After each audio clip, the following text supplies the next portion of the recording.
But there is a history of near extinction events. And one of the things that I've looked at, because I'm trying to figure out, between fiscal 1998 and fiscal 2015, there were 21 trillion of undocumentable adjustments in the U.S. government. If you go to our website, missingmoney.solera.com, we have years and years of documentation, including the government financials that show this.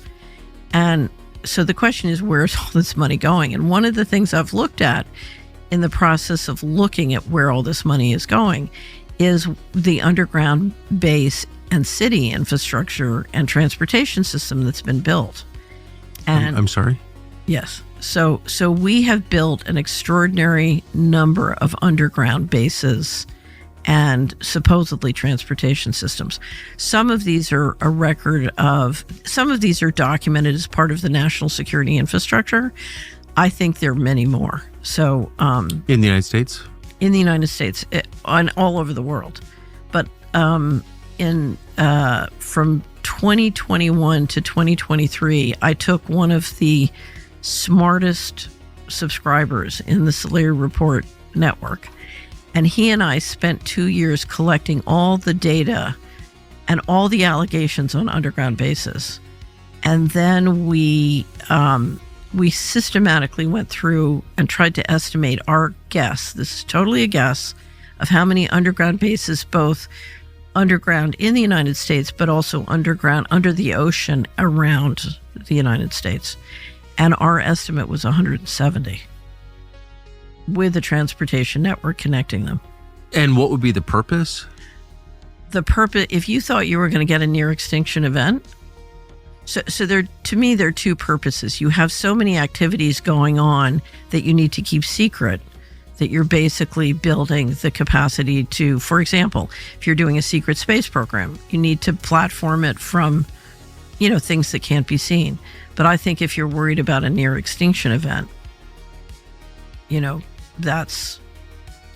So I know nothing about this other than my only window into it.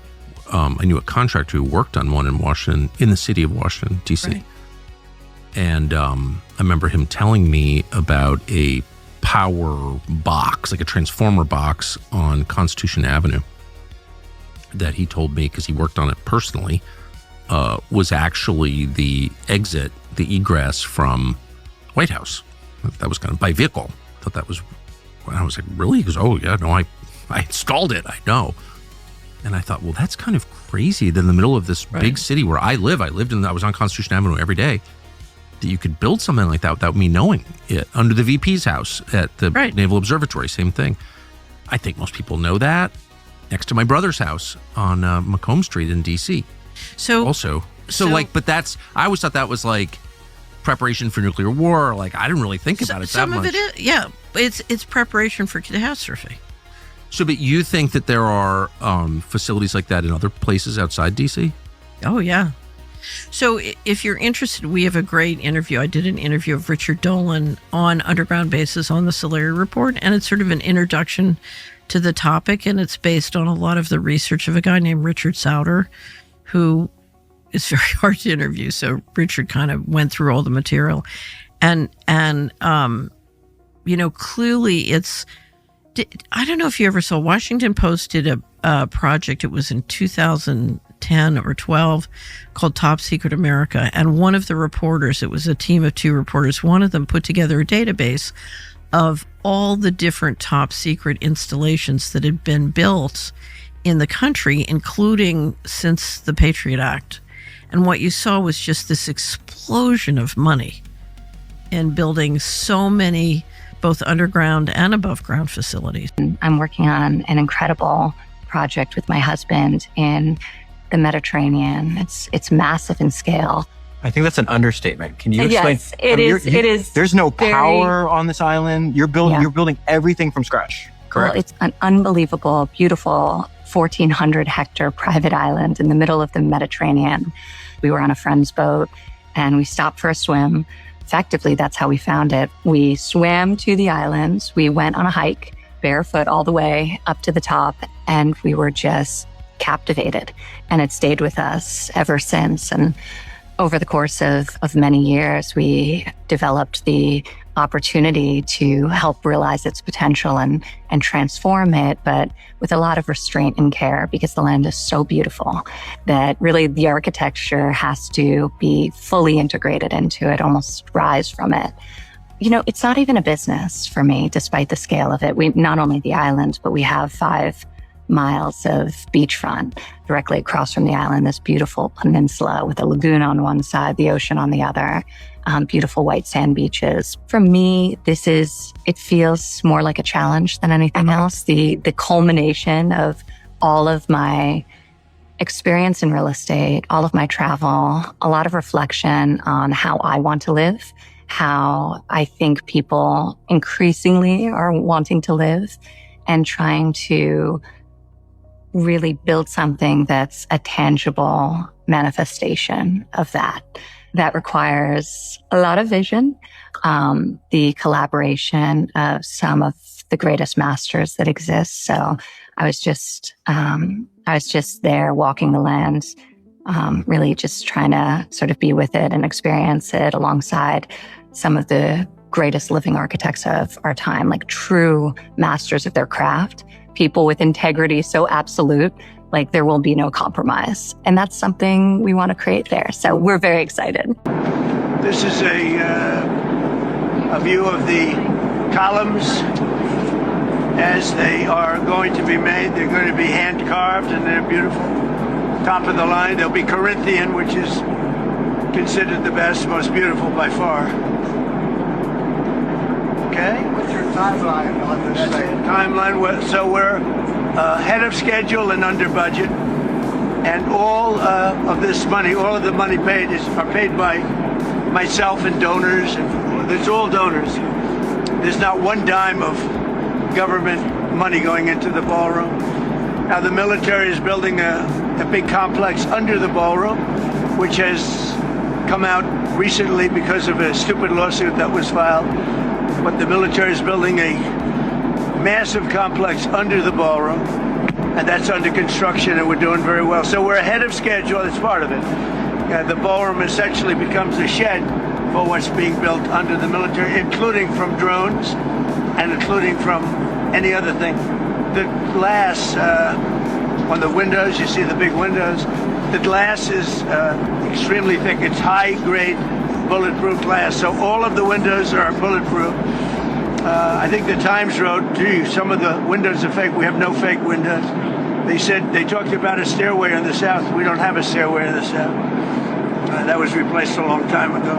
But this is a view of it from the north, and that's, if you see it, it fits in with the White House. It's almost a twin to the White House.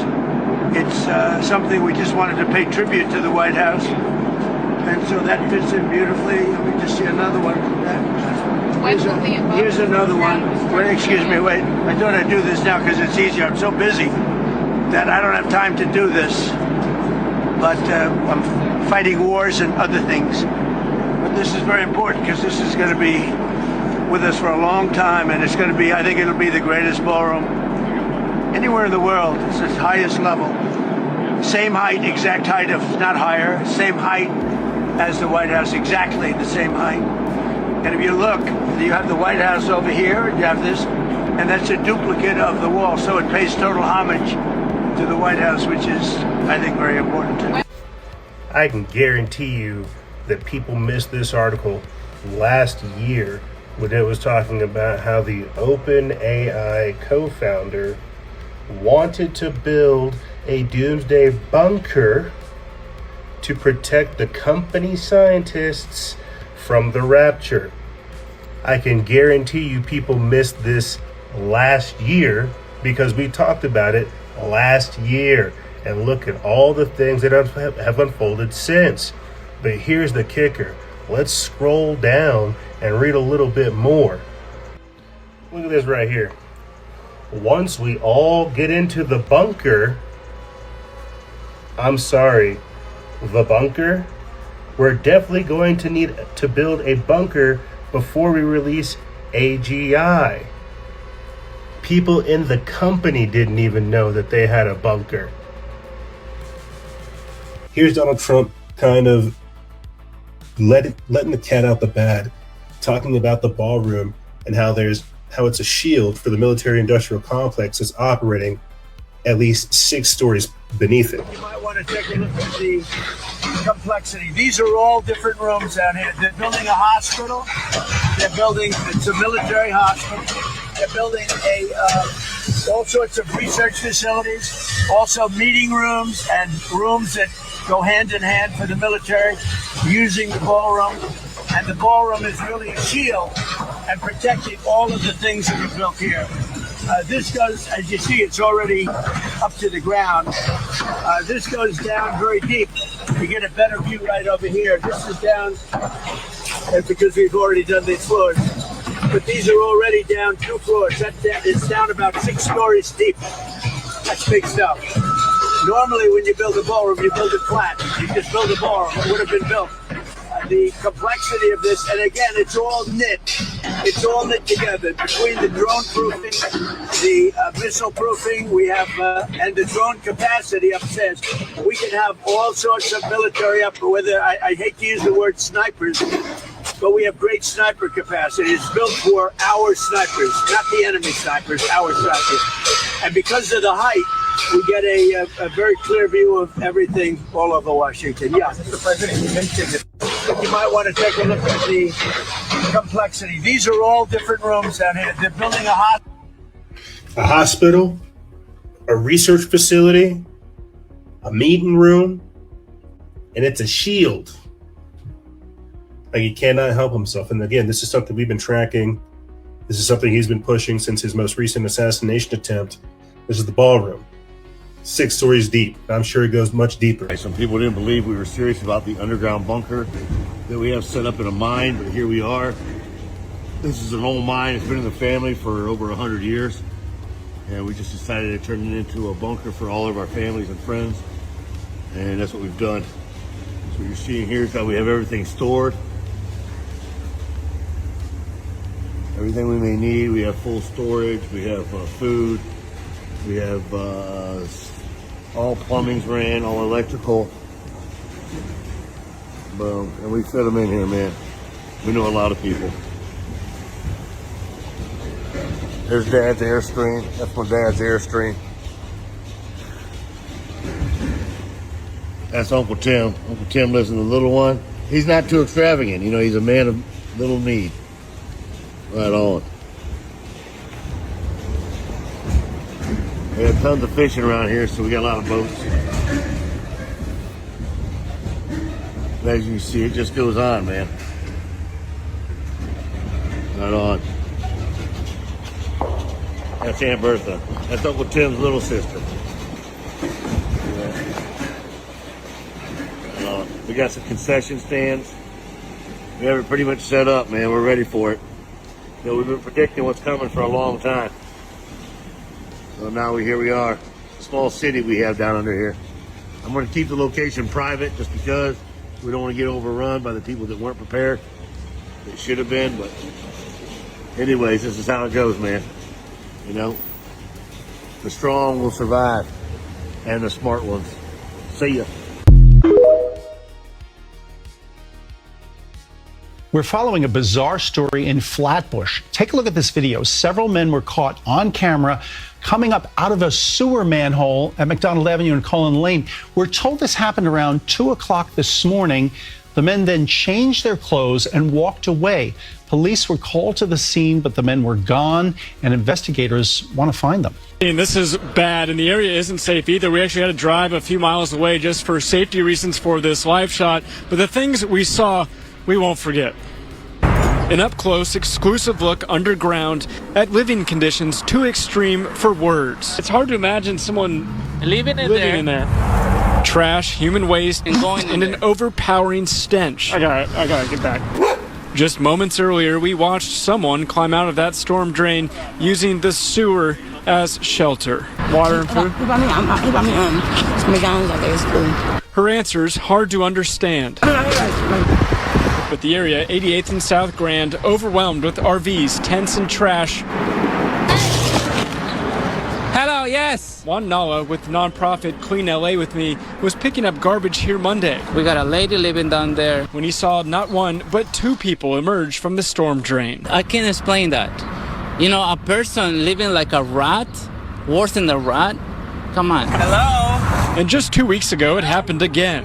Somebody's living in there. Another street in South LA, another person living underground. It's a human being. Why are we accepting this? Why? All the officials, they have to do something. They have to fix this problem. It pisses me off. That's why I was like, what y'all doing? Finna tell them to clean it up? Neighbors angry say they've reported the problems but feel ignored. Like, we need y'all help. We need that money. The public here need that. A shocking snapshot of survival at its lowest point. This person doesn't deserve to live like this. Not even the neighbors. So I just got a statement from the mayor's office about 5 minutes ago saying that this is tragic and unacceptable, and then they're going to be out there tomorrow offering resources and help and trying to clean up this area the best they can. Reporting live tonight, I'm Matthew Seedorf, Fox 11 News. How are you? How are you? You been good? Yeah. Todo bien? Sí. You still live here, huh? Yeah. Yeah, this is the spot right here. Can you show me it again? Otra vez? Uh-huh. Pa abajo. Pa abajo. Okay. This is how people living out here in LA, man. Yeah. My boy got the whole bridge to himself. You got the shower, right? Yeah. Shower? Mm-hmm. And then what else do you have here? You got your room over here, right? Yeah, my room. Oh, you have a bed now? Yeah. No way. Wow, una cámara y todo. What? This is sick. What? With your bears on there? Then what, you got your... What is this, the living room? Huh? The living room? Yeah. What? Hey, you upgraded since I saw you last. Yeah. Everything good? Yeah. Yeah? Are you working or anything now? No. No, not yet. No, not yet. Well, good to see you, bro. Yeah. Like, I try to show people this is how people live, right? We gotta make a living out here sometimes. I have life, they barely came and cut the wire over there. Oh, yeah? So you have to figure it out again. Yeah. Something else. Nah, that's the only thing. That's the only thing, you have no power. Yeah. But hey, at least you got somewhere to sleep. Yeah. And you're good from the rain that's coming up. Yeah. What's your name again? Fetty. Fetty? Yeah. Nice to meet you, Fetty. Yeah. Fetty Wop, like. Can you do it? No. Can I see you do like this? No. No, like you gotta bend over. There you go. Like you're on Fetty. Thank you for showing me again, bro. This is cool. Yeah, it's a little bit. I was clean up. This is where you cook? Yeah. Nice. This is probably the craziest one that I've saw where people live. Yeah. And you have it set up. It's crazy, bro. Thank you for showing me again. Yeah, he has a shower and everything right here. Shower. Shh, my boy got it made down here. This is video NBC7 obtained from the Mexican District Attorney's Office of the operation conducted Sunday on the Mexican side of the border. Federal agents discovered a tunnel they say is nearly 3 football fields long.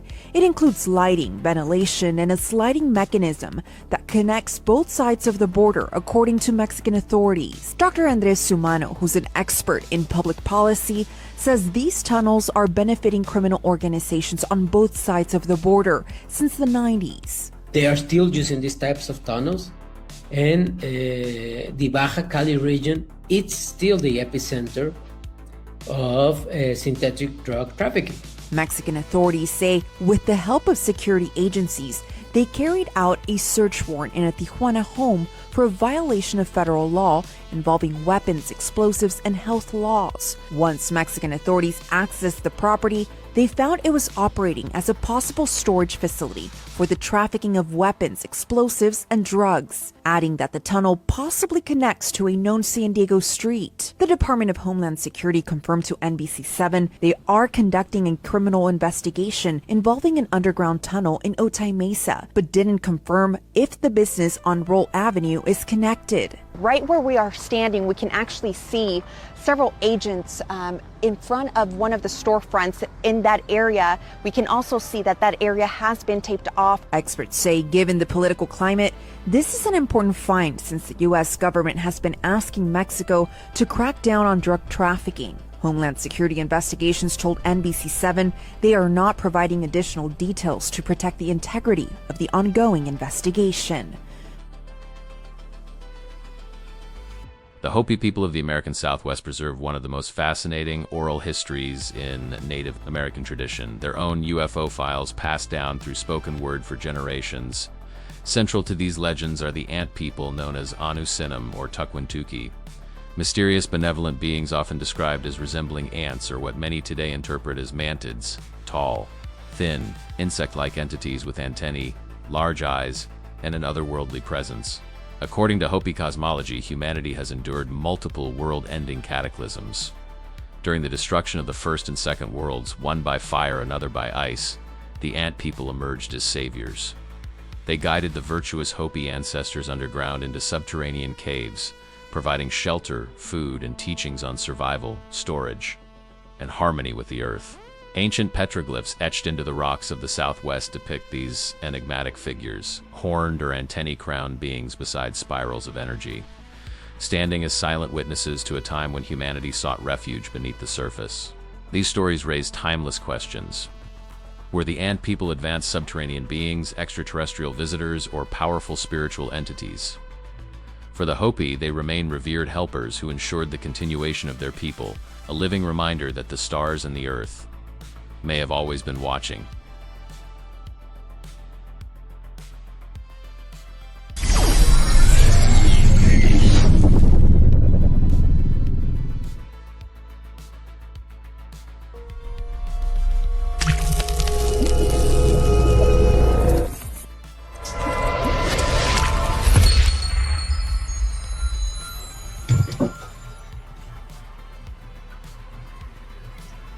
Salutations, my friends, and thank you for tuning in to a quick ad.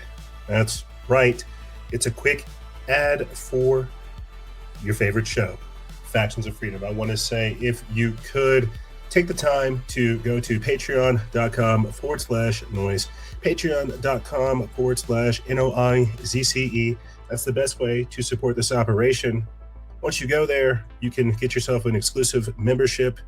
You can get yourself a t-shirt, you can get access to our previous seasons, and you can get access to our group chat.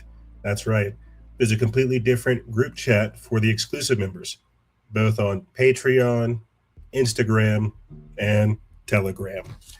Patreon.com/noise. That's the best way to support this operation.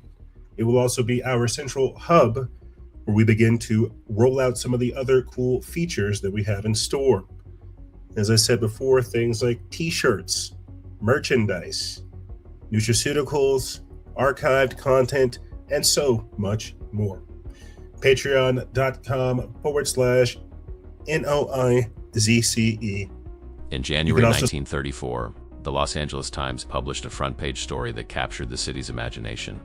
Mining engineer G. Warren Schufelt claimed to have discovered evidence of an ancient underground catacomb city, built by the lizard people beneath Fort Moore Hill in downtown Los Angeles. You received intelligence that suggests that there are perhaps deep water alien bases right now sitting on the ocean floor on this planet. Is that accurate? I would say that's pretty accurate.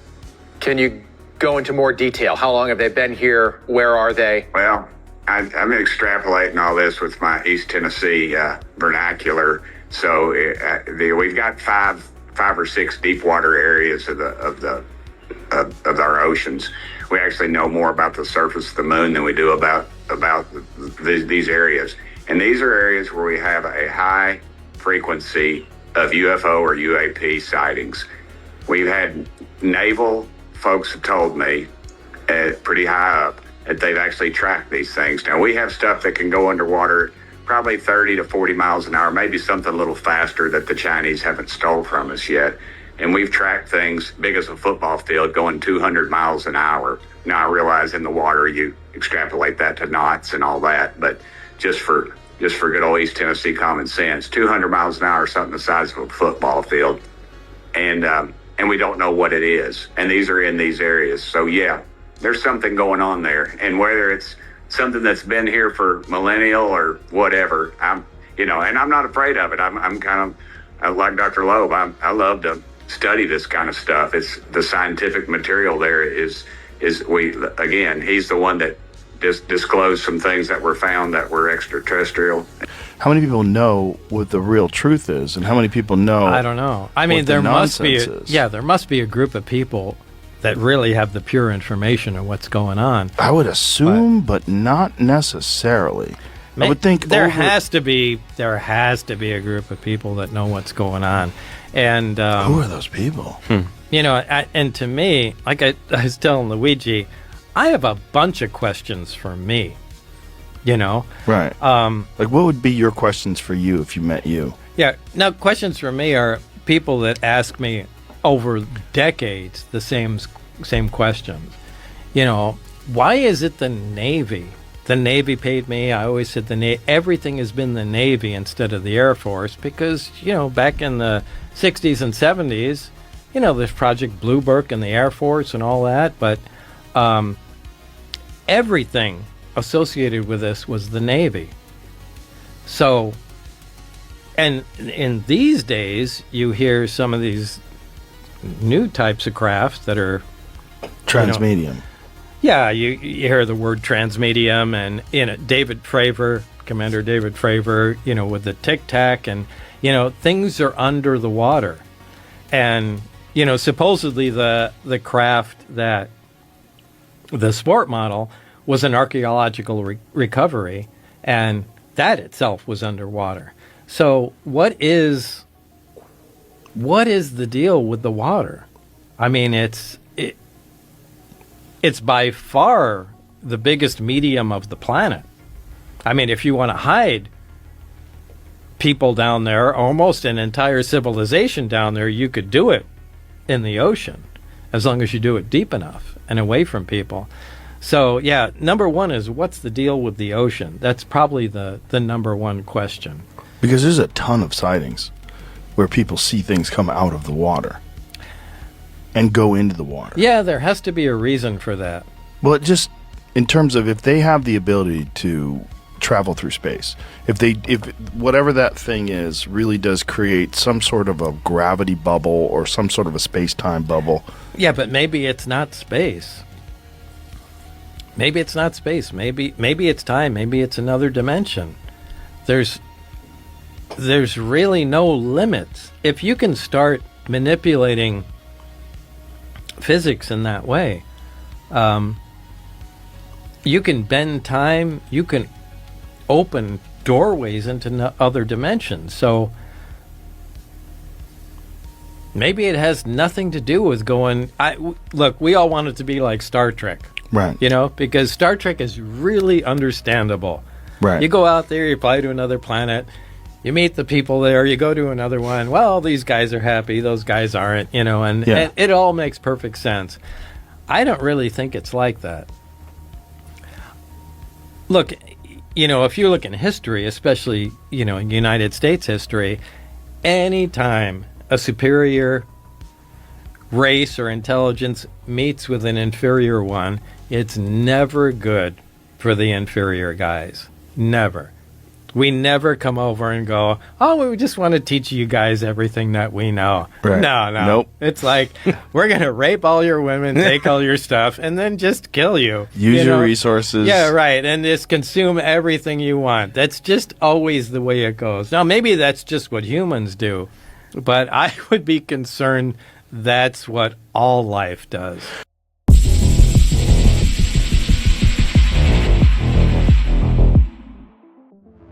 The great Gothic cathedrals of Europe, all dedicated to the Virgin, Notre Dame, were built within a 100-year window with engineering knowledge that was not supposed to exist at the time. When plotted on a map, they mirror the constellation of Virgo and point to the stone cross of Hendaye, an otherwise unassuming monument in southwestern France. In The Mystery of the Cathedrals, the enigmatic writer Fulcanelli described the cross of Henday as a humble stone cross, as simple as it is strange. Within it was an alchemical code intended for those initiated into the mystery schools. The letter S symbolizing the heliocoidal track of the sun, having arrived at the zenith of its curve across space at the time of the cyclic catastrophe. He decoded the Latin inscription to reveal, "We learn that a country exists where death cannot reach man at the terrible time of the double cataclysm, from which the elite will take part in the return of the Golden Age, and by fire nature is renewed whole." Each of the four sides of the stone base carries a different symbol, which Fulcanelli identifies as the four ages of the Hindu Yuga system, and identifies our current age as the Iron Age, the Kali Yuga. He wrote that the age of iron has no other seal than that of death. According to Fulcanelli, the cross is pointing at a specific moment in the precession cycle, the same moment that other ancient monuments identify, like what is found on the Giza Plateau in Egypt. If we were to go back in time to the spring equinox in 10,500 BC, the three stars of Orion's belt would have formed the exact pattern that the three pyramids of Giza reproduce on the ground. And the constellation Leo would have risen so that the Sphinx would have been gazing directly at it. This would have occurred approximately 12,500 years ago, when the last great cataclysm was recorded by many, and the same moment to which the cross of Henday points. The Popol Vuh includes the Mayan creation myth, which includes multiple previous world ages, each ending in catastrophe. It mirrors the Hopi account of world history, cycles of creation and destruction, with civilizations wiped from existence as the gods abandon humanity at the end of each age. During the years leading up to 2012, several books were published claiming that the Mayan calendar would end on December 21, 2012. But the Mayan long count calendar is measured in days, not years, and so they all seem to have gotten it wrong. The starting date of this calendar was August 11, 3114 BC, and it consists of 1,872,000 days. As Jason Brashears pointed out, the Mayan system is built around the ton, a unit of 360 days, which is how many days there were in a year when it was created. In the book Worlds in Collision, Immanuel Velikovsky documents 30 cultures that recorded a period of upheaval that resulted in adding 5 days to their 360-day calendars. Multiple civilizations across the world independently recorded that 5 days were added to the year at roughly the same historical period. This is also recorded in the Bible. Isaiah 38:8 and 2 Kings 20:9-11 record a miraculous event when the sun shifted. Scholars date Hezekiah's reign to between 701 and 713 BC. This is the same period when the entire world added 5 days to their calendars. The book of Revelation was written around 95 AD, during a 365-day calendar world. Yet its prophetic calculations are based on 360-day years and 30-day months. This prophetic vision of a cataclysm preserved the older calendar system as the correct framework for measuring time. Brashears places the event in 713 BC, and so the calculation works like this. From 3114 BC to 713 BC is approximately 2,401 years of 360-day years. From 713 BC onward is approximately 2,739 years of 365.25-day years. This would mean that the Mayan calendar ends in approximately 2046, the same year Orion's belt rises to its highest point in the sky, and the Sphinx gazes at Aquarius, the opposite of the Leo it faced at the last catastrophe 12,500 years ago. Greg Reese reporting.